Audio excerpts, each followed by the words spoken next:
Shalom, selamat malam rekan-rekan, Bapak Ibu, teman-teman, saudara-saudara sekalian. Terima kasih pada malam hari ini juga bisa berbagian di dalam ibadah online dari Haleluya Family Ministry.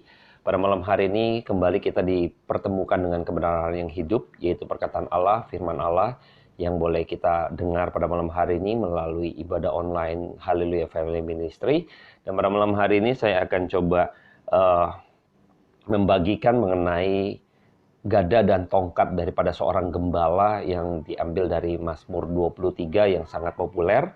Nah, pada malam hari ini kita akan coba membahas kebenaran firman Tuhan. Kiranya pada malam hari ini buat setiap rekan-rekan yang di rumah saja pun tetap diberkati oleh Tuhan melalui kebenaran firman Tuhan malam hari ini boleh kita dengar. Sebelum kita mulai, saya akan berdoa buat setiap kita. Bapa dalam surga, terima kasih buat kebaikan dan anugerah Tuhan yang Tuhan berikan begitu limpah atas kami pada malam hari ini. Sehingga malam hari ini pun Engkau berikan kesempatan bagi kami untuk kami boleh merenungkan kebenaran firman Tuhan dan mendengar kebenaran firman Tuhan. Pimpin setiap hati dan pikiran kami juga untuk hamba-Mu ini. Kiranya Engkau penuhi dengan urapan daripada Allah sendiri. Berbicaralah atas hati dan pikiran setiap kami. Sehingga sisi setiap kehidupan kami boleh diberkati oleh kebenaran firman Tuhan yang hidup itu. Terpujilah nama Tuhan, kekal selama-lamanya sampai selama-lamanya. Pimpin waktu depan, kiranya Tuhan yang berkata atas kami. Amin. Baik, saya akan bacakan terlebih dahulu firman Tuhan yang terambil dalam Mazmur 23 ayat 1 sampai ayat yang ke-6. Demikianlah firman Tuhan. Tuhan gembalaku yang baik, Mazmur Daud. Tuhan adalah gembalaku, takkan kekurangan aku. Ia membaringkan aku di padang yang berumput hijau. Ia membimbing aku ke air yang tenang. Ia menyegarkan jiwaku. Ia menuntun aku di jalan yang benar oleh karena namanya. Sekalipun aku berjalan dalam lembah kekelaman, aku tidak takut bahaya sebab Engkau besertaku. Gadamu dan tongkatmu, itulah yang menghibur aku. Engkau menyediakan hidangan bagiku di hadapan lawanku. Engkau mengurapi kepalaku dengan minyak. Pialaku penuh melimpah. Kebajikan dan kemurahan belaka akan mengikuti aku seumur hidupku. Dan aku akan diam dalam rumah Tuhan sepanjang masa. Dan saya akan coba membelah gitu ya menjadi dua, ayat 1 sampai 3 dan juga nanti 4, 5, 6 gitu ya. Saya coba ngulik-ngulik sedikit saja. Jadi di ayat 1 sampai 3 kita melihat bahwa Tuhan memberikan satu penggambaran bahwa Yesus itu adalah gembala agung kita. Dia adalah gembala ya. Nah, maka ketika kita melihat bahwa seringkali perumpamaan pun dijadikan sebagai perumpamaan antara gembala, domba gitu kan, istilah-istilah demikian dipakai gitu kan sebagai penggambaran gitu ya, domba kita sebagai manusia berdosa seperti domba yang kehilangan arah gitu, yang begitu bodoh gitu ya, yang tidak mengetahui jalan kemana pergi pulang dan sebagainya, tidak tahu jalan gitu ya. Dan sedangkan Yesus sebagai gembala yang agung, dia yang menuntun, dia yang mencari domba yang hilang, dia yang mengayomi ketika dombanya sakit pun, luka pun, maka Kristus sebagai gembala yang baik, dia membalut lukanya, dia membela dari segala binatang buas, serigala, beruang, singa mungkin, serigala yang begitu liar gitu ya di tengah-tengah padang misalnya dan sebagainya. Jadi Kristus membela dengan gada dan tongkatnya. Nah, nanti kita akan coba bahas di poin itu gitu ya. Sebelumnya saya coba memberikan penggambaran bahwa Tuhan adalah gembalaku, takkan kekurangan aku. Ia membaringkan aku di padang yang berumput hijau. Ia membimbing aku ke air yang tenang.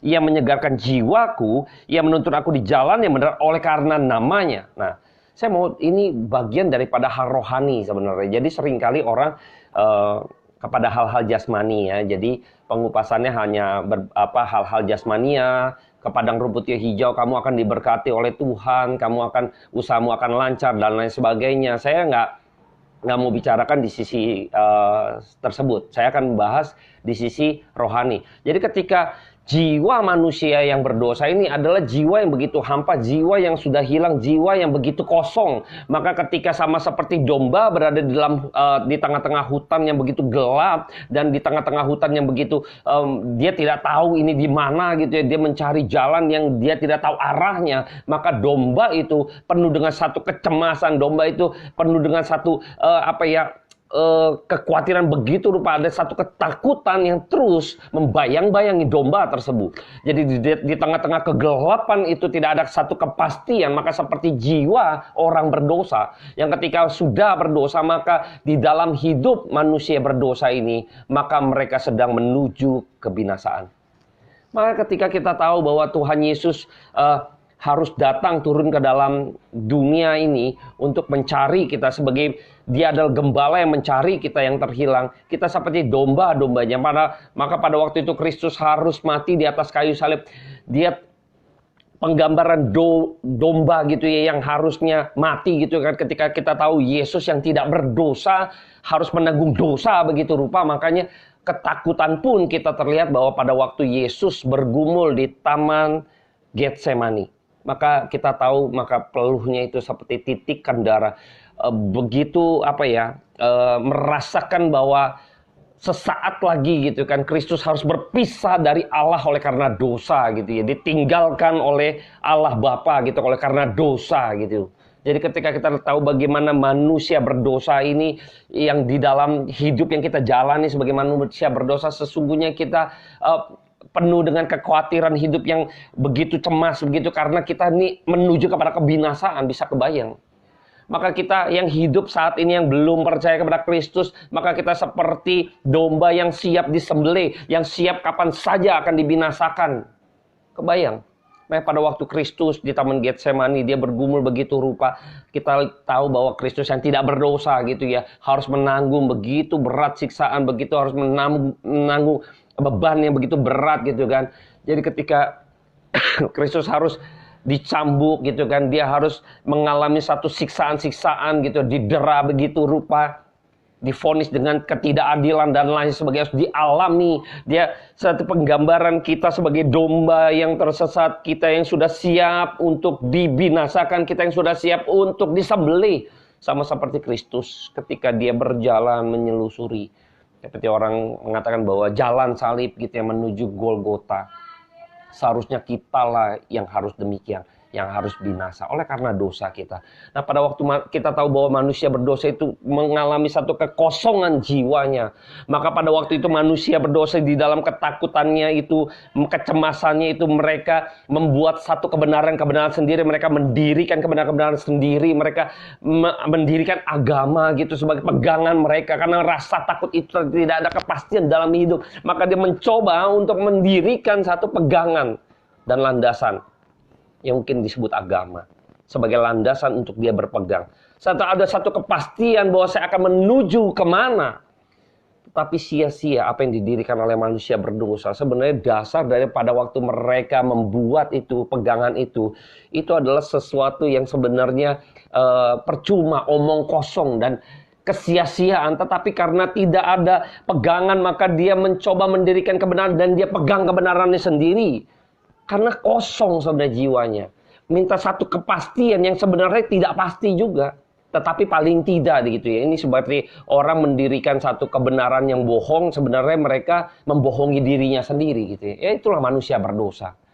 Ya, ketika Yesus Kristus harus disalibkan, maka dikatakan ayat ketiga, Ia menyegarkan jiwaku, Ia menuntun aku di jalan yang benar oleh karena namanya. Nah, ketika kita menjadi orang yang percaya, kita melihat karya salib Kristus di atas bukit Golgota, lalu kita bisa percaya di dalam namanya, kita percaya di dalam Kristus, maka kita menjadi orang-orang yang diselamatkan. Maka seperti domba-domba yang akhirnya menemukan ada gembala yang datang. Ketika Anda dan saya di dalam kegelapan hutan tadi gitu ya, domba ini sebagai tersesat, lalu kira-kira ada satu titik terang yang datang mencari kita. Waduh, ini kegirangan luar biasa. Kegirangan luar biasa. Pada waktu itu kita tahu ketika melihat ada satu titik terang itu, lalu titik terang itu mendekati kita, maka kita begitu bersuka. Lalu ketika itu digambarkan bahwa Kristus sebagai titik terang itu, maka kita yang di dalam gelap, ketika titik terang itu datang, maka kegelapan pun akhirnya musnah.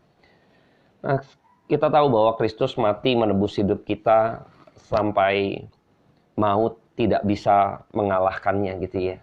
Maut pun akhirnya tidak mampu mengalahkan Kristus. Ketika kita tahu bahwa kita dituntun kembali, Karena Tuhan sudah begitu tuntas masuk ke dalam kerajaan, ke dunia orang mati. Maut pun tidak bisa mengalahkan Kristus. Ketika hari ketiga Kristus bangkit. Di situ kita tahu Kristus sedang menuntun setiap orang berdosa. Kita tahu di dalam kematian oleh karena dosanya, maka kita yang percaya Tuhan sudah tebus, yang harusnya kita lah yang disalibkan, kita harus binasa, tetapi Kristus menggantikan itu. Maka Kristus ketika dia bangkit kembali di dalam hidup kita, ketika kita percaya dia juga bangkitkan kita di dalam kehidupan kita yang sia-sia ini, sehingga kita mendapatkan satu pengharapan yang baru. Maka kita seperti domba yang akhirnya menemukan gembalanya. Jadi kita tahu bahwa gembala itu mencari dombanya dan kita mendapati dia, betapa bersukanya kita. Maka dikatakan ayat Tuhan adalah gembalaku, takkan kekurangan aku. Sekarang kita tahu ada satu kepastian yang tadinya begitu kosong, yang begitu hampa, yang tidak tahu mau kemana. Sekarang ada gembala yang datang, lalu gembala itu membawa kita. Di situ kita tahu, makanya dikatakan takkan kekurangan aku. Karena sang terang itu datang menghampiri kita. Karena gembala itu datang menghampiri orang berdosa. Maka kita tidak lagi memiliki kekurangan di dalam jiwa kita. Karena sudah ada yang mengisi. Tadinya kita empty, kita kosong, kita nggak tahu apa-apa. Kita nggak tahu mau kemana. Makanya kita bikin pegang agama dan sebagainya. Maka kekristenan bukanlah sebuah agama. Kekristenan adalah orang-orang yang percaya kepada Kristus yang mati di atas kayu salib. Percaya bahwa Kristus adalah juru selamat yang hidup. Percaya bahwa dia adalah Tuhan. Nah, ketika kita menjadi orang percaya, maka ia membaringkan aku di padang yang berumput hijau. Ini sama seperti ketika Anda di dalam satu padang belantara yang siap untuk mati, lalu dibawa gitu kan. Tua pelihara jiwa dan roh kita ini dibawa kepada satu penyegaran baru, yaitu dengan kebenaran dan perkataan yang bersifat kekal. Yang hidup itu akhirnya kita dipuaskan jiwa kita. Jiwa kita dipuaskan dengan perkataan-perkataan Allah yang bersifat kekal.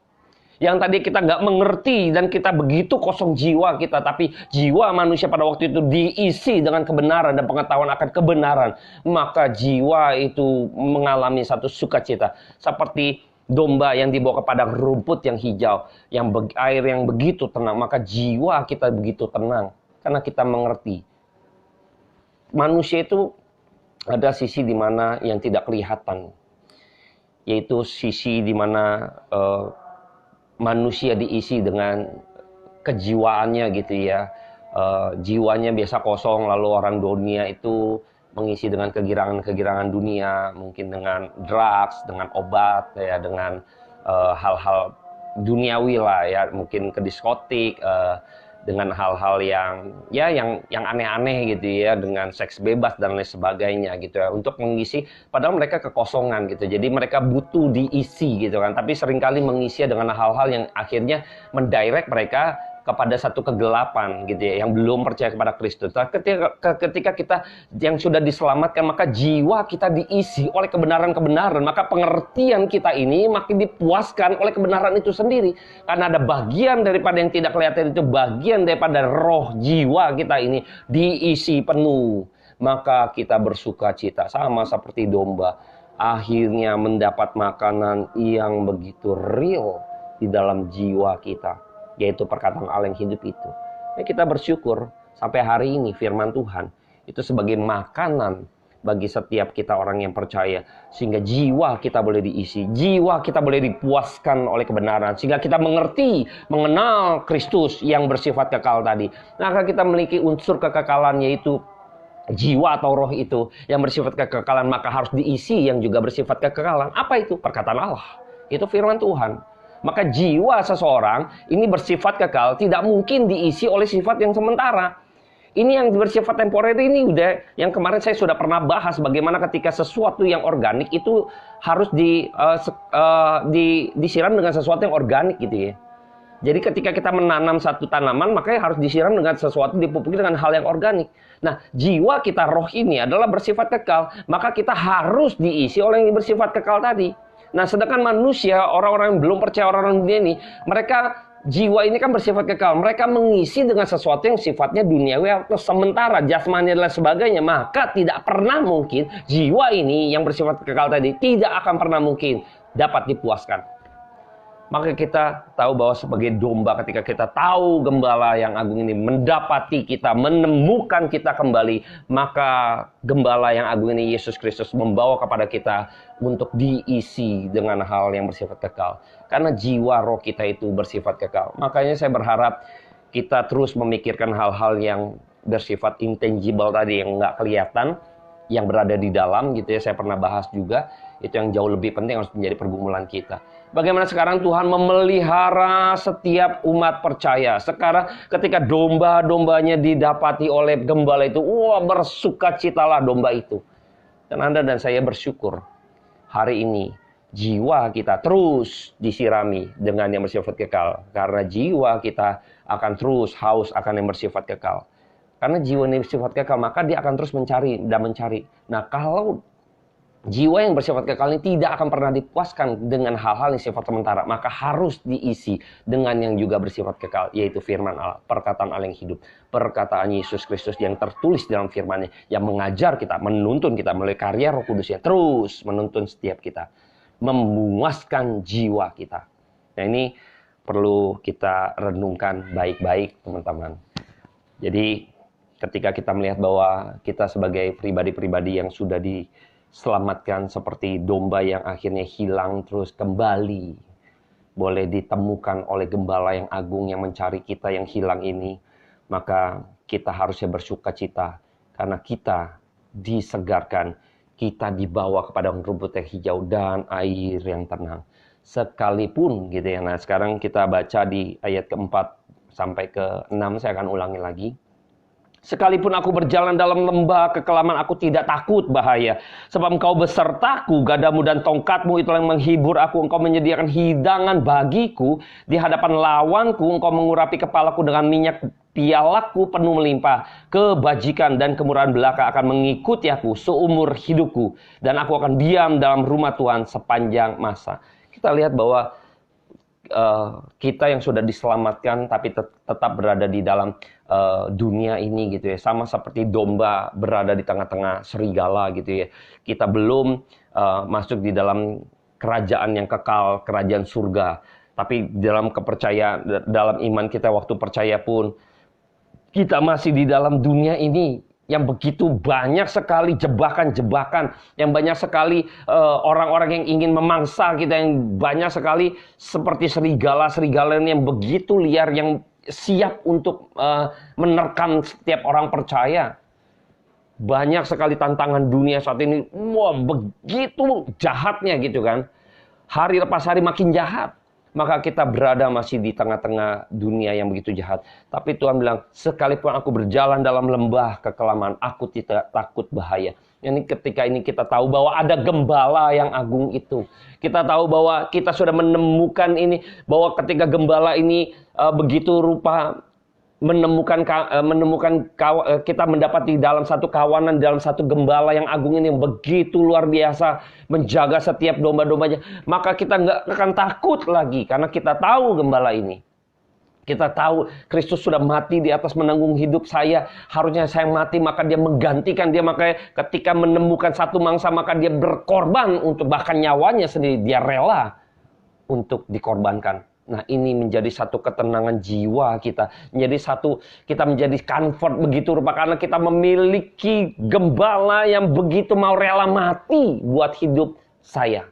Wah, ini satu pegangan yang begitu kuat gitu ya. Maka tidak takut bahaya. Sekalipun saya masih ada di dalam dunia ini, sekalipun berada di dalam kumpulan serigala-serigala yang siap untuk memangsa saya, tapi dalam tengah-tengah serigala itu, saya percaya gitu kan, sebagai domba karena saya memiliki gembala yang siap mati untuk saya. Nah, kita tahu bahwa pada waktu Tuhan Yesus mati, lalu pada hari yang ketiga bangkit ya, lalu dia domba-dombanya kucar-kacir pada waktu itu, rasul-rasul tercerai-berai, kira-kira gitu ya.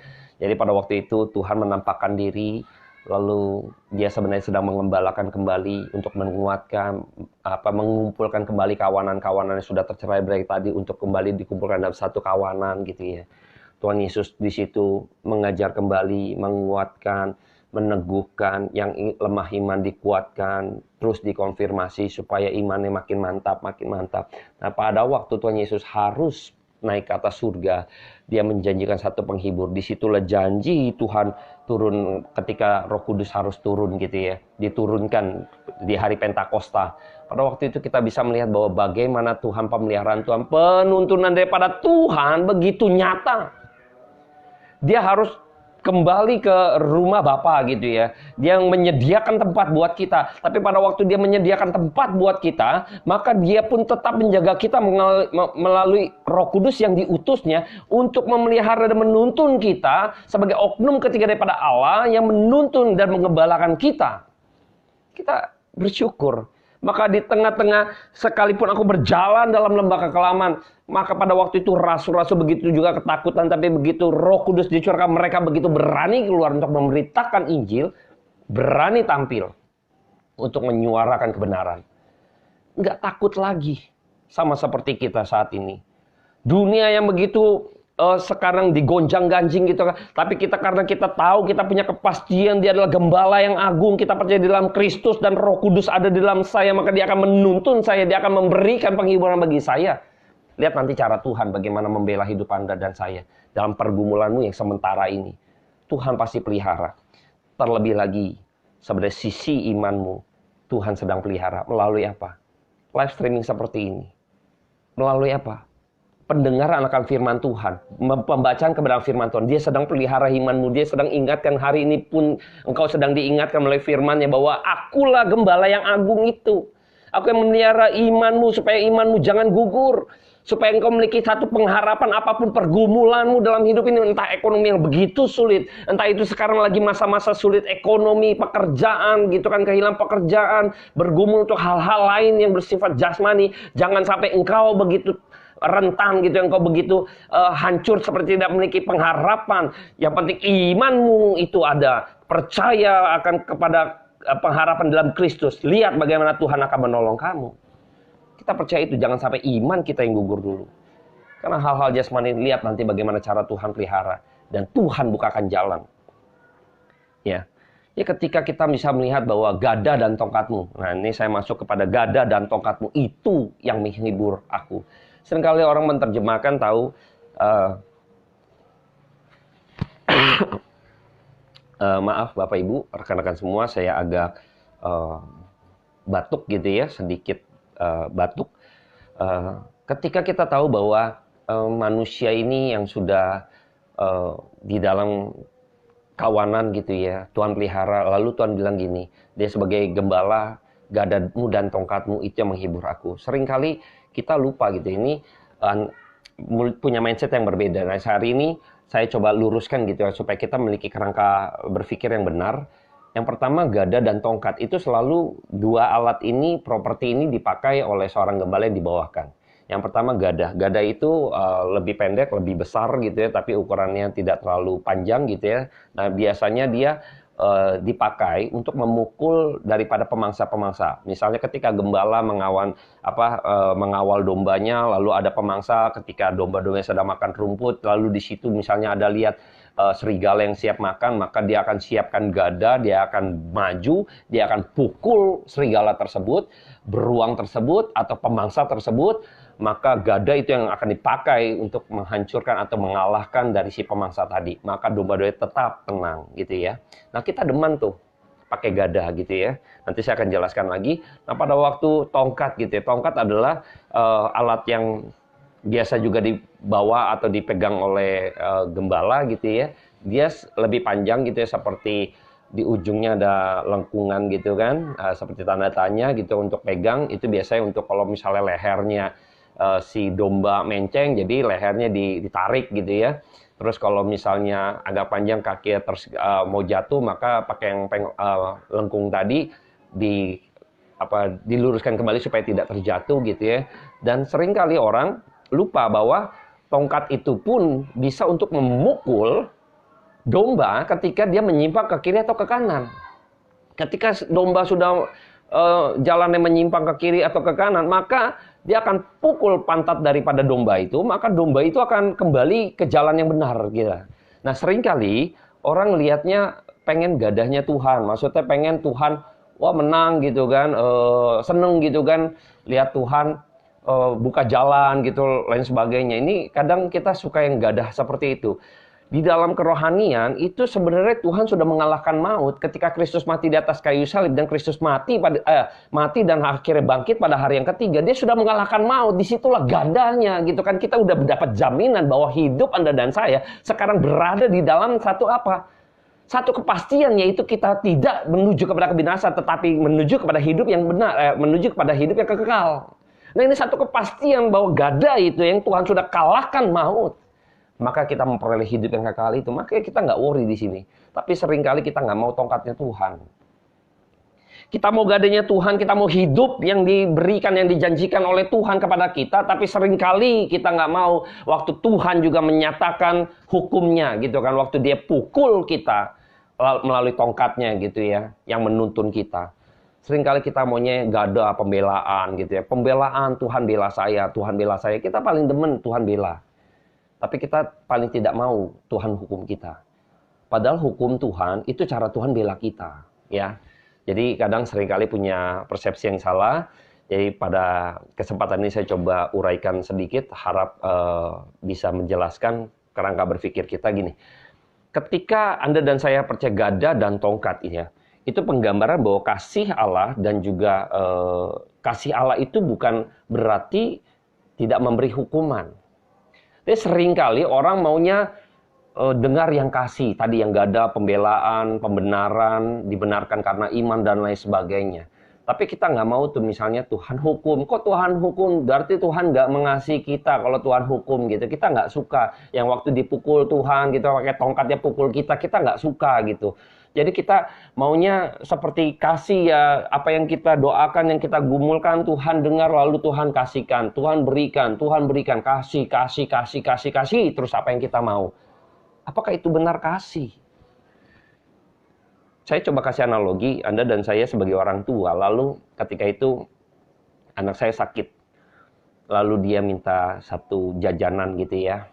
Kita tahu bahwa dia mau beli soft drink gitu kan, minuman soda, lalu dia minta gitu kan, lalu dia minta beli ciki, dia beli snack gitu kan, keripik, singkong dan sebagainya, dia suka, dia minta, lalu kita kasih.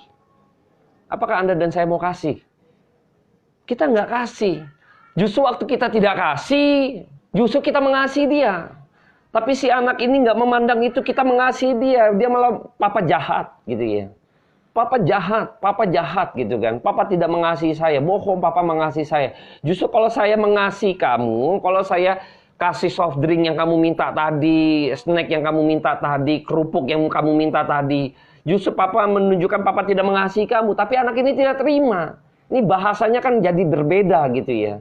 Maka ketika itu kita tahu bahwa begitu anak ini besar, ketika anak ini besar gitu ya, suatu kali sama seperti saya dulu gitu ya, begitu saya sudah besar, saya tahu ternyata kenapa pada waktu itu mama saya waktu saya kecil dia nggak kasih. Sekarang saya menjadi orang tua, saya sekarang tahu.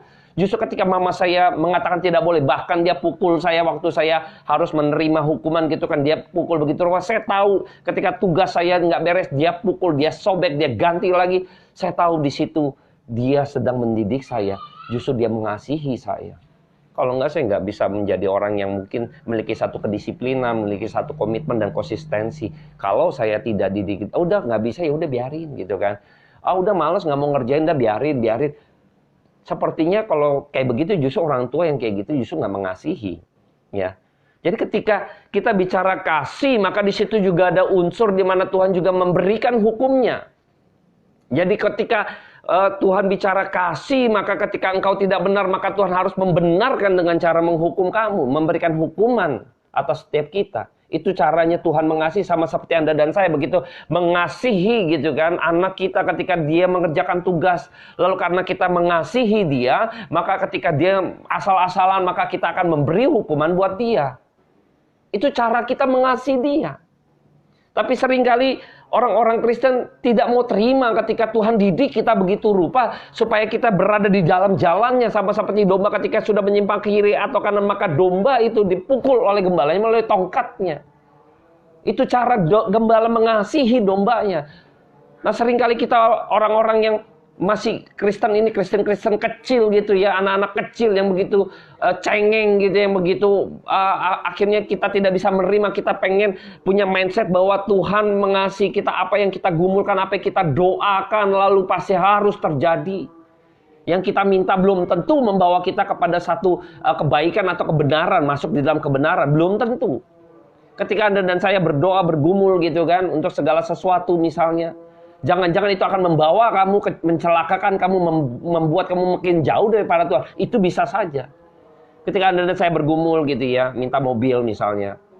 Lalu ketika itu dikasih gitu kan, ini berkat daripada Tuhan. Tuhan kasih mobil, Tuhan kasih juga villa di beberapa tempat gitu ya. Luar biasa, bersaksi bahwa saya diberkati oleh Tuhan, maka saya mampu beli mobil untuk keluarga gitu ya. Jadi kami bisa pergi bersama, itu anugerah daripada Tuhan limpah atas saya. Lalu saya diberikan villa di beberapa tempat gitu kan. Saya bisa menikmati anugerah daripada Tuhan, kebaikan Tuhan, berkat Tuhan yang nggak pernah habis-habisnya dalam diri saya. Kesaksian begitu rupa.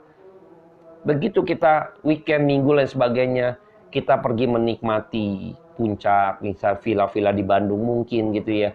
Dengan mobil kita dengan keluarga kita. Justru malah jauh daripada Tuhan. Saya bertanya lagi, kalau hal itu membuat engkau jauh daripada Tuhan, apakah itu berkat daripada Tuhan?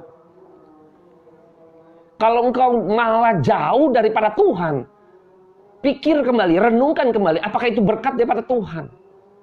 Itu justru dari iblis. Yang engkau pikir itu berkat daripada Tuhan. Nah, itu celaka. Justru ketika engkau bergumul, tahu itu akan menjauhkan engkau, maka tidak dikasih.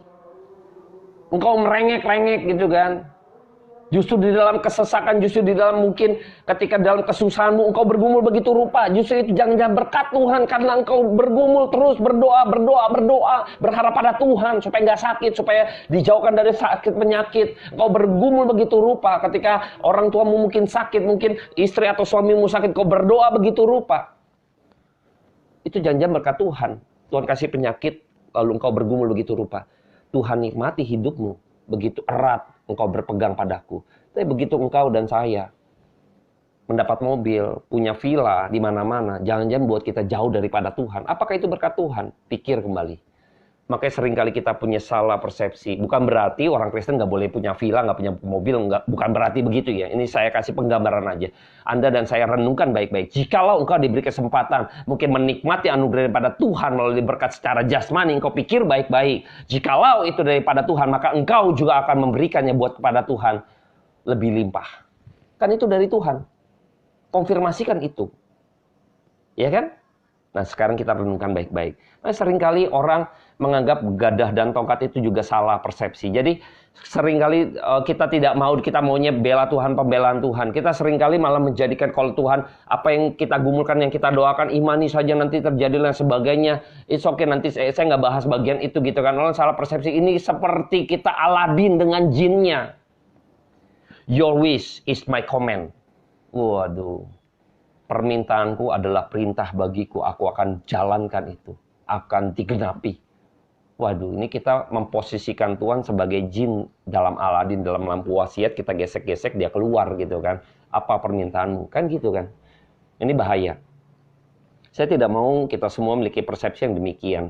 Bahwa sesungguhnya Tuhan, kasih daripada Tuhan adalah kasih yang ada juga di dalamnya hukumnya dia. Ya pada waktu Tuhan, waktu misalnya Anda dan saya mungkin dihukum Tuhan gitu ya, itu cara Tuhan mengasihi kita. Supaya kita ingat kesalahan kita, lalu kita membenarkan lagi, benerin lagi hidup kita, rapiin lagi hidup kita, rapiin lagi hidup kita. Terus begitu rupa. Bukankah ini adalah sesuatu yang baik? Ketika kita mulai menceng, lalu Tuhan hukum misalnya gitu ya, akhirnya kita sadar gitu ya kesalahan kita gitu kan. Waduh, ini kelalaian kita, wah kita begitu rupa misalnya ngotot gitu ya, sehingga lupa jaga kesehatan, akhirnya jatuh sakit, kita sadar gitu kan. Waduh, ini kita nggak boleh terus bekerja pikirin duit, harus pikirin waktu dengan Tuhan dan sebagainya. Nah, itu cara Tuhan kadang.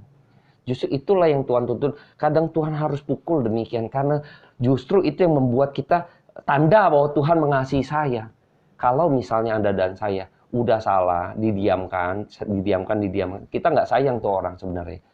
Ketika Anda dan saya sebagai guru ngajar gitu ya. Misalnya ada anak yang menyimpang nih gitu kan. waduh, udah pokoknya kita abaikan. Dia udah nakal, kita diemin. Bodoh amat gitu kan. Nah, berarti kita udah nggak peduli sama orang itu.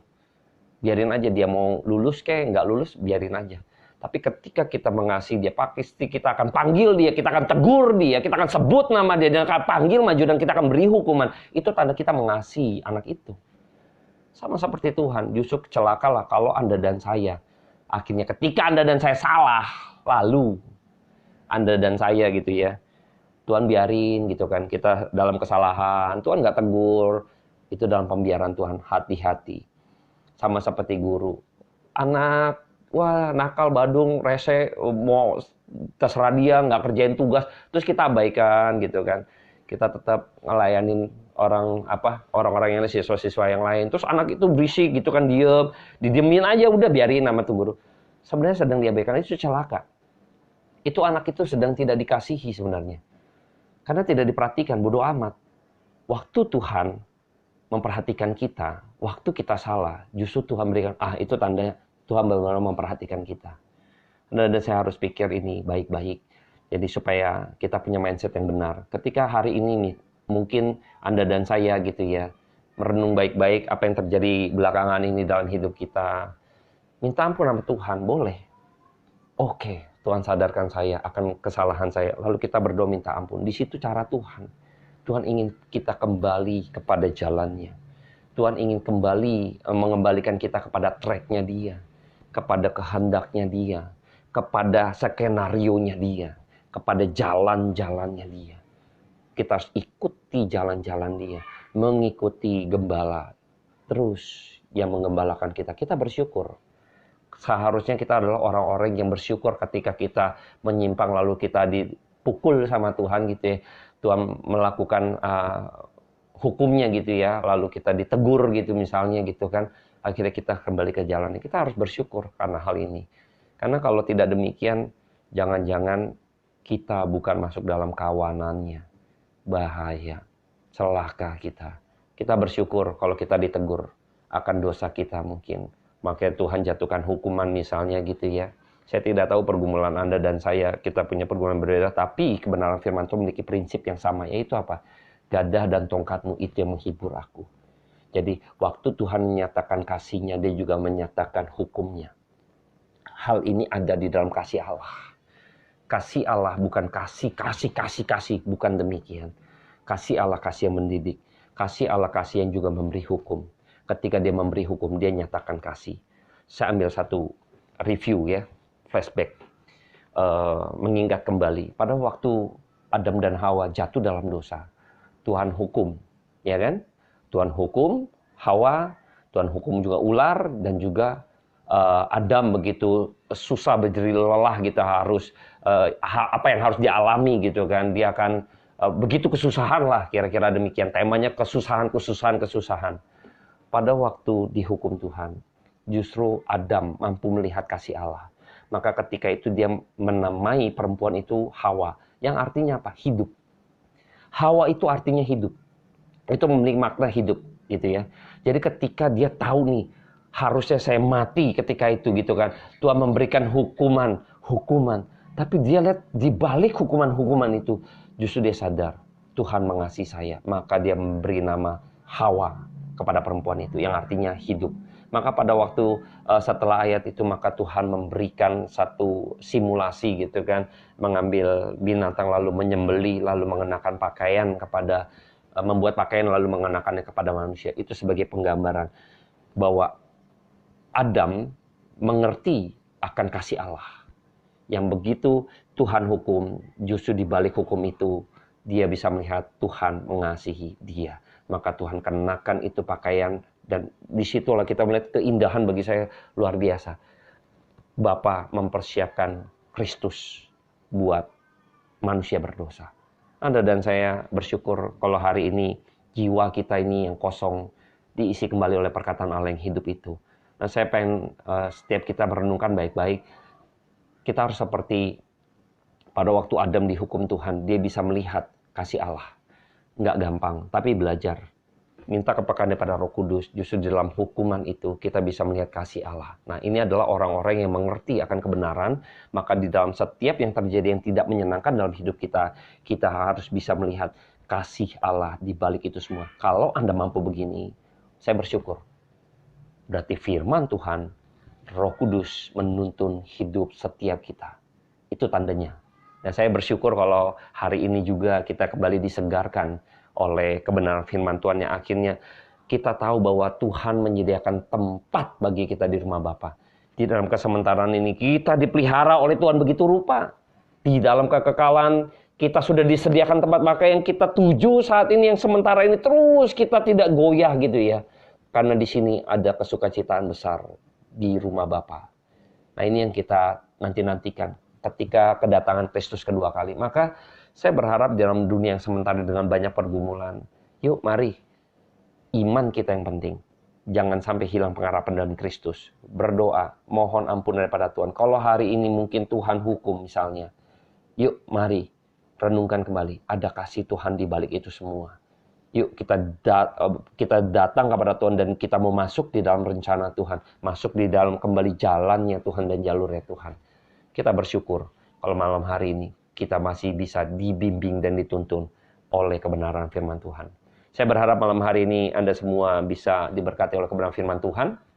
Saya akan sudahi pada malam hari ini. Kiranya kebenaran firman Tuhan malam hari ini memberkati setiap kita. Tuhan Yesus memberkati, saya akan berdoa buat setiap kita. Bapa dalam surga, hamba-Mu selesai berkata-kata, tapi biarlah kasih karunia daripada Allah Bapa turun atas setiap kami, sehingga sesungguhnya kebenaran firman Tuhan, Roh Kuduslah perkataan-Mu yang hidup itulah yang menuntun setiap kami. Kami bersyukur karena malam hari ini Tuhan tuntun hidup kami, agar kami hidup di dalam kasih karunia Allah dan bisa melihat di balik setiap hukuman Tuhan bahwa Allah mengasihi kami. Di balik kasih Allah ada hukuman yang Tuhan berikan buat kami. Kami berdoa mohon belas kasihan daripada Tuhan. Bila mana Tuhan ada kesalahan dalam hidup kami, ada kerangka berpikir yang salah dalam hidup kami. Kalau pada malam hari ini Tuhan sudah ubahkan, kami mengucap syukur. Ajar kami untuk kami bisa senantiasa melihat di balik sisi yang mungkin tidak menyenangkan, segala penderitaan mungkin Tuhan yang kami alami, segala pergumulan kami. Di balik itu kami bisa melihat bagaimana Allah mengasihi kami. Mohon Roh Kudus tuntun setiap kami, hamba-Mu terbatas, tapi kuasa Roh Kudus-Mu tak terbatas. Kiranya menaungi iman dan jiwa kami. Penuhi kami dengan kebenaran-Mu Tuhan, yang adalah bersifat kekal. Terpujilah nama Tuhan, apapun pergumulan mereka, kiranya Tuhan memberkati. Biar ada damai sejahtera daripada Allah, sukacita daripada Yesus Kristus, dan penyertaan pada Roh Kudus turun atas setiap kami. Terpujilah nama Engkau, kekal selama-lamanya, dengar doa kami. Amin. Oke, terima kasih buat rekan-rekan semua. HFM pada malam hari ini saya sudahi. Kiranya kita tetap menjaga kesehatan dan juga berdoa untuk pergumulan kita masing-masing. Dan biarlah kiranya Tuhanlah yang menjawab setiap pergumulan kita.